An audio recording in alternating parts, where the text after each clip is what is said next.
ni ye duwawu belebeleba ye min bɛ kɛ sababu ye ka don adamaden ni fitinama kow cɛ parce que alakira sallallahu alaihi wasallam a ko sataji'u fitan a ko fitnaw bɛna yuraqiqu ba'duha ba'da fitnaw bɛna minnu ni min fɔlɔla ka na ni maaw kabakoyar'o la dɔwɛrɛ bɛna min bɛ fɔlɔ kɛ fitinini ye a ko fitnaw bɛna ka gɛlɛya mumini kan mumini b'a fɔ zena ta kɔni nin tɛ n to ye a bɛ n faga de a ko bɛ tɛmɛ dɔwɛrɛ bɛna tuguni a b'a fɔ ko zena ta kɔni nin bɛ taa ni ye est ce que o wagati nɔgɔya bɛ yen a ko fitina bɛna fo mɔgɔ tɛmɛtɔla bɛ kaburu lajɛ a bɛ nata tellement dugukolo sanfɛla ka kalan fitina la a bɛ nata k'a fɔ kaburu kɔnɔ mɔgɔ ma ya laytani makanaka hali ne kun ka kɛ e place na bi Allahumma inna na'udhu bika min al-fitan ma zahara minha wa ma batan اللهم إنا نعوذ بك من الفتن ما ظهر منها وما بطن اللهم إنا نعوذ بك من الفتن ما ظهر منها وما بطن اللهم إنا نسألك العفو والعافية والمعافاة في الدنيا والآخرة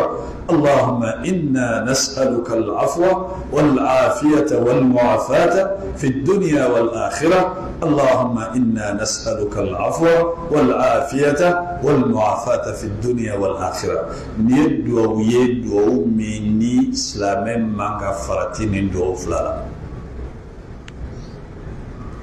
كلمة فتنة وكمبة كلمة هرمكو جيري لا سيما أمبي وقت اللبام مننا جيان دومو فتنة قرآن بنا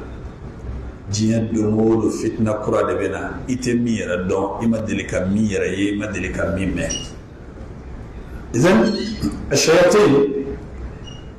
dɔw bɛna ko min sharri fitani layli wan nahar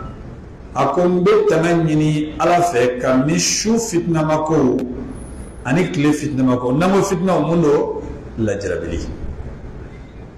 ko gɛlɛnw wa min sharri kulli tariqin mbetana nyini Ala fɛ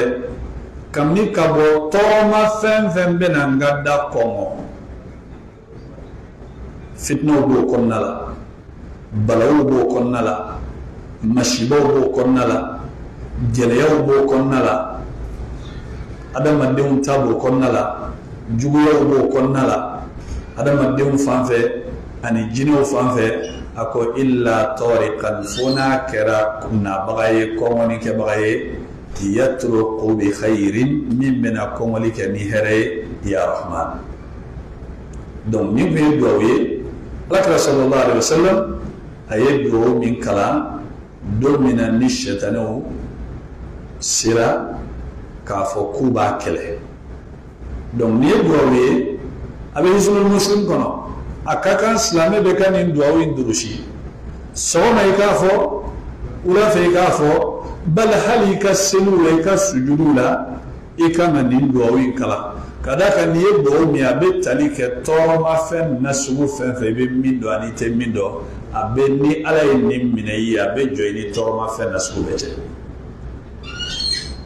donc cili ma farati alayhi salatu wassalam duwawu la anw man ka farati duwawu o de la u b'a fɔ ko ad-du'a silahul mu'min ko duwawu